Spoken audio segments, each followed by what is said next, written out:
خير الورى بدر الدجى صدر العلا نور الهدى كف الورى سيدنا وشفيعنا وحبيبنا ونبينا ومولانا محمد المصطفى وعلى آله للصدق والصفا وأصحابه نجوم الهدى ومن تبعهم بإحسان إلى يوم الجزاء أما بعد. فقد قال الله تبارك وتعالى في القرآن المجيد والفرقان الحميد: فأعوذ بالله من الشيطان الرجيم بسم الله الرحمن الرحيم. لهم البشرى في الحياة الدنيا وفي الآخرة لا تبديل لكلمات الله ذلك هو الفوز العظيم. صدق الله العظيم. وقال الله تبارك وتعالى في شأن حبيبه ونبيه ورسوله: إن الله وملائكته يصلون على النبي يا أيها الذين آمنوا صلوا عليه وسلموا تسليما.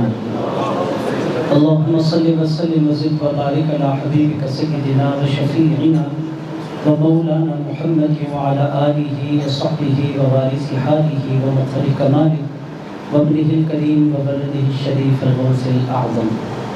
صدر اجلاس برادر مکرم خطیب زمن جانشین حضرت خطیب دکن حضرت سید شاہ عالم مصطفیٰ قادری الموسوی الجیلانی مدظلہ العالی، برادر مکرم رہبر ملت حضرت مولانا سید شاہ عالم محمد قادری الموسوی الجیلانی، شبر پاشا صاحب مدظلہ العالی، برادر مکرم حضرت سید شاہ مدثر معیز پاشا قادری صاحب قبلہ مدظلہ العالی، حضرت حاکم پاشا صاحب قبلہ مدظلہ العالی، محفل میں تشریف فرما جملہ سادات کرام، معزز بزرگوں، نوجوان دوستوں، عزیز ساتھیوں، حضرت خطیب دکن علیہ رحمت الرضوان کی یاد میں یہ محفل جیسا کہ آپ تمام حضرات جانتے ہیں سجائی گئی ہے۔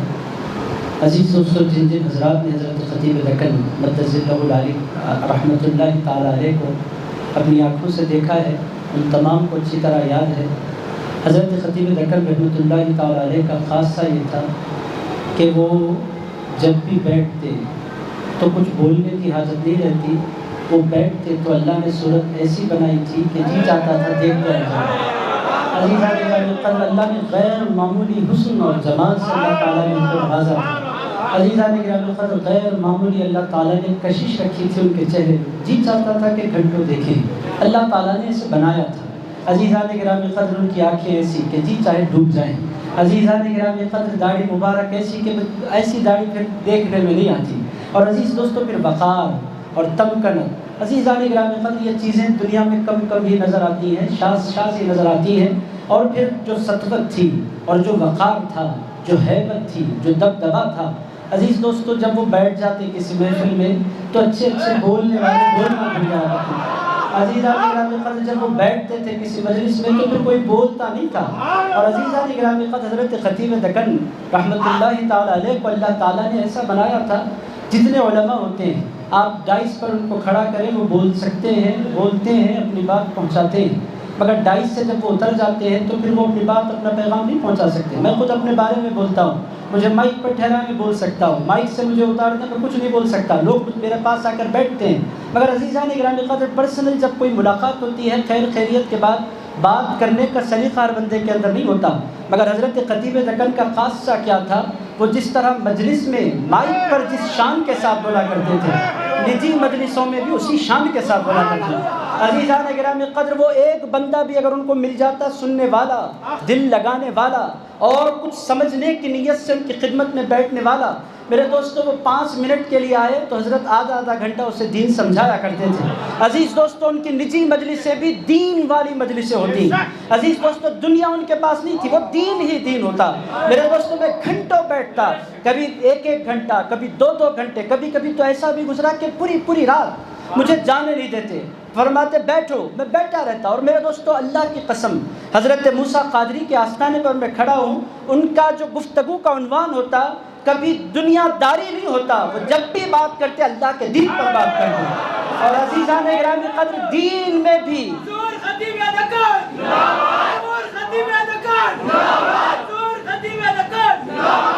عزیزان گرامی قدر، اور دین کس کس کو سمجھاتے؟ علماء بیٹھے تو سمجھائیں، یہ پھر بھی آسان ہے، مگر عزیزان گرامی قدر جس طرح وہ عالم کو سمجھاتے اسی طرح ایک جاہل کو بھی سمجھایا کرتے۔ عزیزان گرامی قدر ان کی طبیعت کا خاصہ یہ تھا کہ ہر ایک سے بولتے، اور جو دل میں ہوتا وہ چاہتے کہ ہر سینے میں یہ دولت اتر جائے۔ عزیزان گرامی قدر جو دل میں ہوتا وہ لوگوں کے دلوں میں اتارنا، یہ حضرت خطیب دکن کا خاصہ تھا۔ عزیز دوستو، پھر ایسا بولتا ہوا میں نے، اللہ گواہ ہے، رسول اللہ گواہ ہے، مولا علی شیر خدا گواہ ہے۔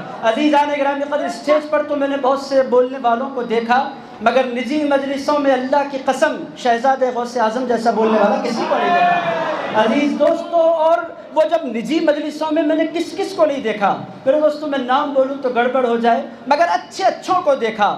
بعض وہ ہیں جن کو مفسر قرآن کہا جاتا ہے، بعض وہ ہیں جن کو پروفیسر کہا جاتا ہے، بعض وہ ہیں جن کو ڈاکٹر کہا جاتا ہے، بعض وہ ہیں جن کو شیخ الحدیث کہا جاتا ہے، بعض وہ ہیں جو اپنے فقہ میں کمال رکھتے ہیں، بعض وہ ہیں جو افتاء میں ان کا کوئی ہاتھ نہیں تھام سکتا۔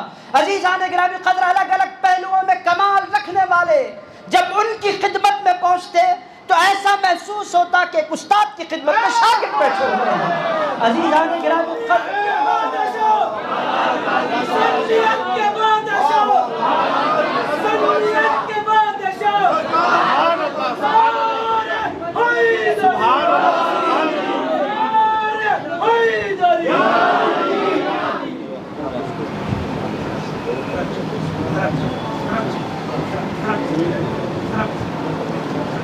سبحان اللہ سبحان اللہ سبحان اللہ سبحان اللہ ان اللہ وملائکتہ یصلون علی النبی یا ایھا الذین آمنوا صلوا علیہ وسلموا تسلیما اللهم صل وسلم وزد وبارک علی حبیبک سیدنا وشفیعنا ومولانا محمد وعلی آلہ وصحبہ وبارک حالہ الغوث الاعظم۔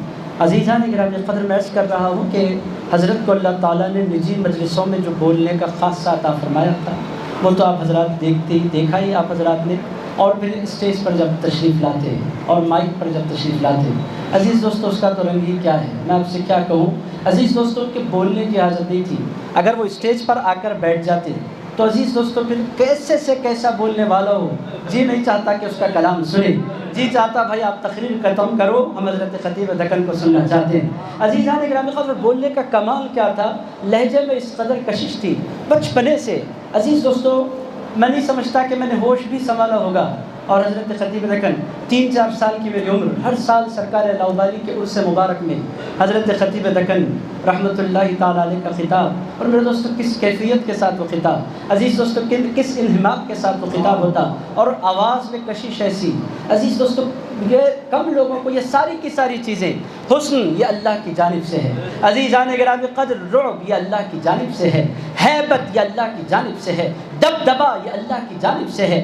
عزیزان گرامی قدر، پھر اس کے بعد آواز بھی اللہ کا ایک بہت بڑا فضل ہے، اور پھر حضرت ارشاد فرمایا کرتے تھے آواز کے ساتھ ساتھ مسلسل چیختے رہنا کمال نہیں۔ میں جب تقریریں شروع میں کرتا تھا تو بڑے جوش کے ساتھ چیختا تھا، مجھے بلا کر فرمایا پاشا اتنا مت چیخا کرو، یہ چیخنے کی ضرورت نہیں ہے، جہاں چیخنا ہے چیخو، جہاں خاموش ہونا ہے وہاں خاموش رہو۔ بعض مرتبہ باتیں نرمی کے ساتھ بھی بولنی ہوتی ہیں۔ تو عزیزان گرامی قدر، وہ ایک مکمل شخصیت ہے حضرت خطیب دکن۔ اور عزیز دوستو، اہل بیت اطہار رضوان اللہ تعالیٰ علیہ مجمعین، ان کے حوالے سے تو پھر حضرت خطیب دکن رحمۃ اللہ تعالیٰ علیہ کا پورے ہندوستان میں کوئی جواب نہیں۔ میرے دوستو، 30 سال بعد جو ہم نے سمجھا، حضرت خطیب دکن رحمۃ اللہ تعالیٰ علیہ نے وہی بات 30 سال پہلے بیان فرما دی۔ عزیزان گرامی قدر، مختلف تحریکوں کے بارے میں یہ تحریکیں اٹھ رہی ہیں، تم ان کا کام نہ دیکھو اور ان کے کام کے ڈھنگ کو نہ دیکھو، دیکھو تو ان کے اندر چھپا ہوا بغض اہل بیت دیکھو۔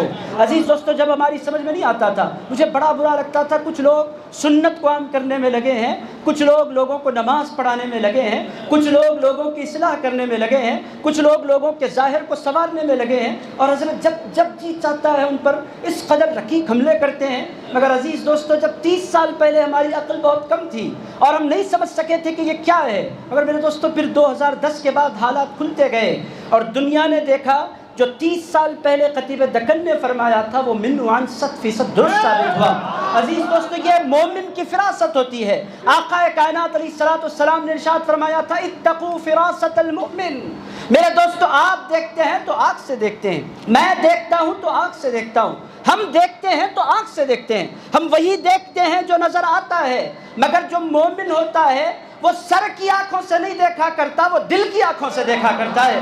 اللہ کے حبیب علیہ الصلوۃ والسلام ارشاد فرماتے ہیں اتقوا فراست المؤمن، لوگوں مومن کی فراست سے ڈرو، فإنه ينظر بنور اللہ، وہ سر کی آنکھوں سے نہیں دیکھا کرتا، اللہ کے نور سے دیکھا کرتا ہے۔ عزیزان گرامی قد حضرت خطیب دکن علیہ الرحمت والرضوان نے دل کی آنکھوں سے دیکھا، اللہ کے نور سے دیکھا، اور دنیا کو آگاہ کیا کہ لوگوں وہ زمانہ آ رہا ہے جس میں مولا علی شیر خدا کا نام لینا ایک جرم بن جائے گا۔ عزیزان گرامی قدر، وہ زمانہ آ رہا ہے اور دنیا دیکھ رہی ہے کہ ہر ایک کا ذکر دنیا ہضم کر رہی ہے، اہل بیت اطہار کا ذکر ہضم کرنے کے لیے دنیا تیار نہیں ہے۔ جس کی زبان پر علی کا نام آئے لوگ اس کو نہ جانے کتنے فتوے لگا رہے ہیں۔ میرے دوستو، یہ سب کچھ ہونے والا تھا۔ حضرت خطیب دکن علیہ الرحمت والرضوان نے 30 سال پہلے آگاہ فرمایا، اور اس کے بعد اپنی زندگی کے آخری 15 سال خانقاہ کے لوگوں کا ذہن بنانے اور ان کے ذہن کو تعمیر کرنے میں لگایا کہ تمہیں سمجھنا ہے، تمہیں غور کرنا ہے۔ ایک طرف اگر رافضیت ایک بہت بڑا فتنہ ہے تو وہ تو ہے 1400 سال پرانا فتنہ، مگر اہل سنت و جماعت میں خارجیت جو انٹر ہو رہی ہے، اور خارجیت نے اپنے جو پیر جمانے شروع کر دیے ہیں، اس کو پہچاننا ضروری ہے۔ میرے دوستو، جو کچھ کہا گیا وہ منو عن ثابت ہو رہا ہے۔ آج بھی اہل سنت و جماعت کو آگے کھولنے کی ضرورت ہے۔ تو حضرت خطیب دکن علیہ الرحمہ کا یہ بھی ایک خاصہ تھا کہ وہ بہت بات جو کچھ ہونے والا تھا وہ قلب کی نگاہ سے بہت پہلے دیکھ لیا کرتے تھے۔ عزیز دوستو، اور حضرت خطیب دکن علیہ الرحمۃ الرضوان کے بارے میں کیا بولوں؟ عزیز دوستو، وہ رونق، عزیزان گرامی قدر، ایسا محسوس ہوتا ہے کہ پورا حیدرآباد خالی ہو گیا۔ عزیزان گرامی قدر، ایسا محسوس ہوتا ہے کہ پھر کوئی باقی نہیں رہا۔ عزیزان گرامی قدر، ان کی جو شخصیت تھی دوستو، پھر اس کی کوئی مثال نہیں، اس کی کوئی مثل نہیں۔ عزیزان گرامی قدر، اللہ تعالیٰ نے غیر معمولی صلاحیتوں سے حضرت خطیب دکن علیہ الرحمت الرضوان کو نوازا تھا۔ بڑے پیر غوث الاعظم دستگیر سے عقیدت دیکھنے والی غوث اعظم دستگیر کے نام آپ بھی لیتے ہیں، میں بھی لیتا ہوں، مگر میں نے اپنی زندگی میں اس انداز سے غوث پاک کا نام لیتے ہوئے کسی کو نہیں دیکھا۔ وہ جب غوث پاک کا نام لیتے تھے ایسا محسوس ہوتا تھا کہ دنیا میں غوث پاک کے واحد شہزادہ غوث اعظم کے۔ عزیزان گرامی قدر، اولادیں تو بہت ہیں،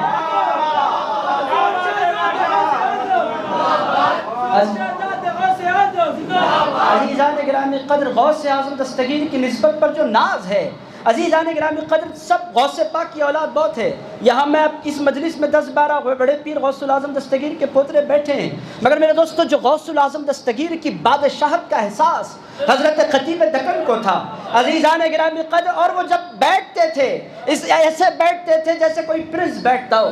وہ دنیا کو بتلانا چاہتے تھے کہ لوگوں، میں ختم ہونے والے بادشاہوں کا بیٹا بن کر نہیں پیدا ہوا، میں ایسے بادشاہ کا بیٹا بن کر دنیا میں آیا ہوں جو ایسا بادشاہ ہے جس نے بغداد سے اعلان فرمایا افلت شموس الاولین وشمسنا ابدا علی فلک العلا لا تغربوا۔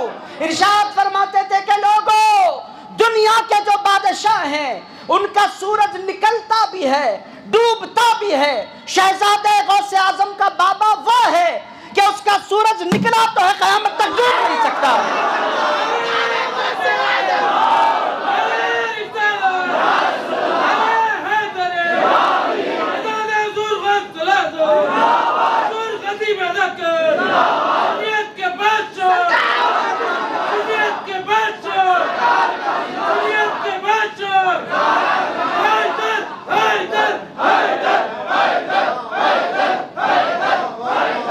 عزیزان گرامی قدر، میں آپ کو کیا بولوں، ناز جو بڑے پیر غوث الاعظم دستگیر کی نسبت پر تھا۔ میرے دوستو، غوث الاعظم ہیں بڑی شان والے، مگر جو پیش کرے غوث الاعظم دستگیر کو، اس کو احساس بھی تو ہونا چاہیے۔ بغیر عرفان کے کون کیا بیان کر سکتا ہے؟ حضرت خطیب دکن جانتے تھے کہ غوث الاعظم دستگیر کون ہیں، وہ جانتے تھے کہ یہ دنیا میں آنے والے آئے بنے محنت کی، اور ارشاد فرمایا کرتے تھے بڑے بڑے لوگ ہوں، اگر ان کا علم، اگر وہ دیوانے ہو جائیں ان کا علم ختم ہو جاتا ہے. جب تک ان کے پاس ہوش ہو ان کی قدر ہے، ہوش ختم تو عزت بھی ختم، چونکہ انہوں نے محنت کر کے علم حاصل کیا ہے. اور ارشاد فرمایا کرتے تھے میں محنت کر کے شہزادہ نہیں بنایا، میرے اللہ نے مجھے شہزادہ بنایا ہے. عزیزان گرامی قدر، شہزادہ غوث اعظم ہونے پر جیسا ناز کرتے ہوئے میں نے ان کو دیکھا میرے دوستو، پھر زندگی میں وہ ناز تھا ان کو، اور ناز ہونا چاہیے. ناز ہو جاتا ہے پیدا تیرا کہلانے کے بعد. عزیزان گرامی قدر، ناز تو ہونا چاہیے، مگر وہ ناز کرتے ہوئے آپ دنیا میں کسی کو نہیں دیکھیں گے. ان کو ناز تھا، اور وہ ناز وہ ایک ایسا احساس تھا، وہ پرنس محسوس کرتے تھے اور حقیقت میں تھے بھی. عزیزان گرامی قدر، یہ زبردستی کا احساس نہیں تھا، وہ پرنس تھے، غوث الاعظم دستگیر کے شہزادے. اور میرے دوستو، دنیا میں بہت سے لوگ شہزادے غوث اعظم لکھتے ہیں، لکھا جا رہا ہے بہت سے ناموں کے ساتھ، مگر شہزادے غوث الاعظم اگر کوئی بولے، تصور میں دنیا کا کوئی شہزادہ نہیں آتا. حضرت خطیب دکن آیا کرتے ہیں، شہزادہ غوث الاعظم بولو، فرمایا کرتے تھے. لوگوں کو شوق ہو گیا، پاشا آج کل اپنے آپ کو شہزادہ بولنے لگے ہیں، مگر ذرا غور کرو اور بدلاؤ. کیا ہر ایک کو سوٹ کے ٹائٹل جمتا ہے؟ میں کہا کرتا تھا حضرت یہ جچتا ہے تو آپ کی شخصیت پر جچتا ہے. یہ جو جب کہا جاتا ہے شہزادہ غوث الاعظم، تصور میں کوئی اور پوتا نہیں آتا. حضرت خطیب دکن آ جایا کرتے ہیں. عزیزان گرامی قدر، میں آپ کی خدمت میں کیا عرض کروں. عزیز دوستو، حضرت خطیب دکن اللہ تعالیٰ نے ایسی شخصیتیں نہیں پیدا فرمائی. میں آپ کی خدمت میں عرض کروں، حسن کے اعتبار سے ولا جوال، رعب ایسا. میرے دوستو، دنیا کا بڑے سے بڑا خطیب آ جائے، دنیا کا بڑے سے بڑا عالم آ جائے، وہ کبھی ذرہ برابر متاثر نہیں ہوتے. اور مجھے تقریر سنتے، غور سے تقریر سنتے اور فرماتے پاشا آج آپ پریشر میں معلوم ہو رہے تھے. میں کہا حضرت نہیں، میں کوئی پریشر نہیں تھا. فرمایا میں بیٹھوں تو کبھی پریشر میں مت آؤ. میں وہ تقریر ہرگز پسند نہیں کرتا جو پریشر میں کی جائے، دنیا کا کوئی بڑے سے بڑا آدمی بیٹھ جائے. میں نے کہا حضرت آپ کو میں نے بچپنے سے سنا ہے آپ بیٹھو تو مجھے ہیبت ہوتی ہے. فرمایا اس ہیبت کو نکالو تو آپ بولنا سیکھیں گے. اگر ہیبت کے ساتھ بولو گے تو پھر آپ اپنی بات رکھ نہیں پائیں گے. عزیزان گرامی قدر، اور اس قدر درد کے ساتھ ہر سننے والے کو، عزیز دوستو، یہ جو الفت ہوتی ہے، یہ جو پیار ہوتا ہے اور جو اپریشیٹ کرنے کا انداز ہوتا ہے. عزیز دوستو، میں طالب علم، میری کیا حیثیت. عزیزان گرامی قدر، میرے جو بابا ہیں، میرے جو پیر و مرشد ہیں، وہ بھی حضرت خطیب دکن کو کاظم بھائی کہا کرتے ہیں. عزیز دوستو، وہ بڑے بھائی ہیں میرے بابا کے. تو عزیزان گرامی قدر، پر میں تو پھر بہت چھوٹا سا بچہ ہو گیا، میری حیثیت کیا. مگر عزیز دوستو، جب میں تقریر کرتا، کتنی بار اسی مسجد میں میرا خطاب سننے کے بعد شام میں جب ہم کھانے پر بیٹھتے یا دوسرے دن میری ملاقات ہوتی، پاشا آپ نے ایسا خطاب کیا ہے کہ میں کچھ بول ہی نہیں پا رہا تھا. بولتا حضرت ایسا مت بولے آپ. یہ خوش کرنے کا، میں جب تھوڑی دیر کے لیے خوش ہوتا، اس کے بعد میں سمجھ جاتا کہ بچوں کو حوصلہ دینے کا ایک انداز ہے.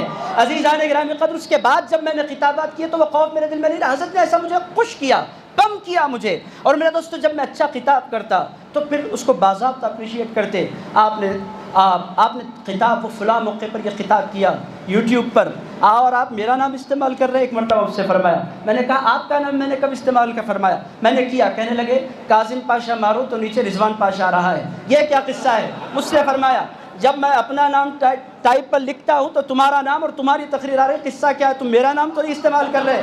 میں نے کہا حضرت ایسا نہیں ہے، یہ یوٹیوب کا کمال ہے. وہ کاظم کو بھی ہٹا دیتا ہے، رضوان کو بھی ہٹا دیتا ہے، پاشا کو کیچ کر کے میری تقریر بھی آپ کے ساتھ ڈال دیتا ہے. میں نے کوئی شرارت نہیں کی. فرمایا میں مذاق کر رہا تھا، یہ کوئی سیریس تم سے بات میں نہیں کر رہا تھا. عزیز دوستو، یہ شفقت تھی، یہ انداز تھا. اور میرے دوستو، کلام ایسا کلام کہ بس جی چاہتا ہے سنتے رہ جائیں.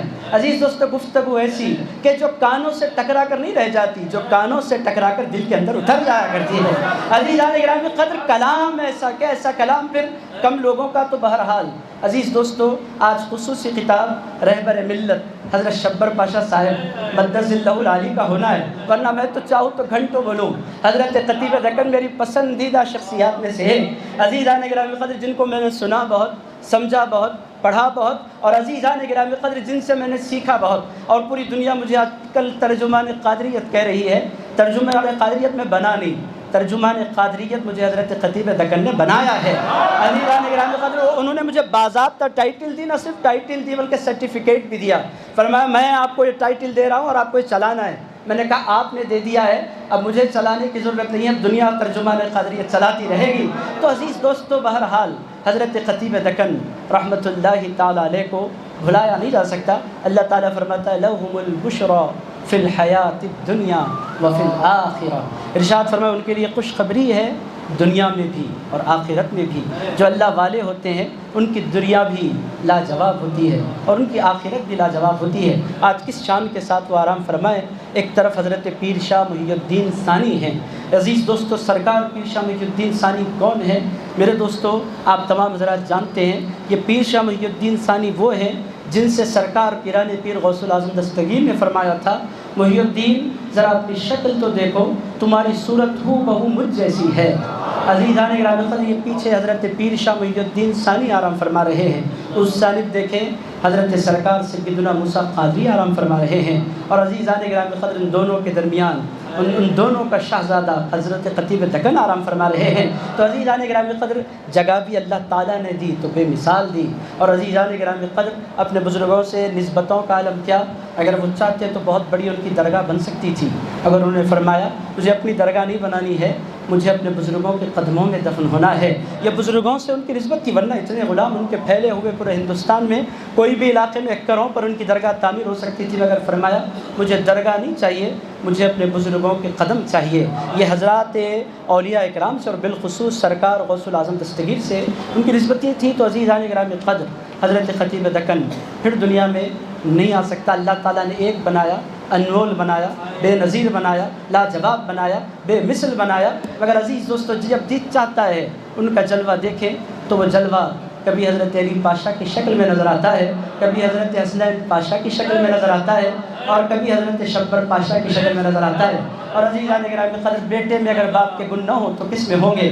عزیزان گرامی قدر کسی میں ان کے اخلاق ہیں، کسی میں ان کا خطاب ہے، کسی میں ان کی گفتگو ہے، اور کسی میں ان کا مذاق ہے، کسی میں ان کا ڈانٹنا اور پھر سینے سے لگا لینا ہے۔ عزیزان گرامی قدر حضرت خطیب دکن علیہ الرحمت الرضوان، میرے دوستو، وہ مریدوں میں بھی مقبول، وہ خاندان میں بھی مقبول، وہ اپنوں میں بھی مقبول، وہ پرایوں میں بھی مقبول۔ عزیزان گرامی قدر وہ ڈانٹتے تھے، کچھ دیر کے لیے انسان کو برا لگتا تھا، مگر جب وہ سینے سے لگاتے تو انسان پورے غم بھول جایا کرتا تھا۔ عزیز دوستو، اس قدر اپنائیت کے ساتھ وہ اپنے سینے سے لگاتے کہ پھر پوری دنیا مٹ جاتی۔ یہ حضرت کا خاصہ تھا، جب تنبیہ کرنے کی ضرورت ہوتی تنبیہ فرماتے تاکہ انسان کی اصلاح ہو، پھر اس کو اپنے سینے سے لگا لیتے۔ تو بہرحال عزیزان گرامی قدر کیا کیا کہا جائے، حضرت شبر پاشا صاحب سے آپ کو سننا ہے، جی تو چاہتا ہے بہت بولوں مگر وقت کے اندر گنجائش نہیں، پھر کبھی کسی اور موقع پر۔ عزیزان گرامی قدر انشاءاللہ تعالی بہرحال یہ چند گوشے حضرت خطیب دکن کی زندگی کے میں خدمت میں رکھے۔ اللہ رب العزت کی بارگاہ میں دعا کرتا ہوں کہ پروردگار حضرت خطیب دکن علیہ الرحمت الرضوان کے درجات بلند فرما، اور اے پروردگار ہم کو ان کے نقش قدم پر چلنے کی توفیق عطا فرما۔ اے پروردگار مسلک حق اہل سنت و جماعت پر ہمیں استقامت عطا فرما۔ اے پروردگار ہم تمام کو وہابیت سے بچا، رافضیت سے بچا، خارجیت سے بچا۔ اے پروردگار غوث الاعظم دستگیر کے سچے پکے مسلک پر ہمیں قائم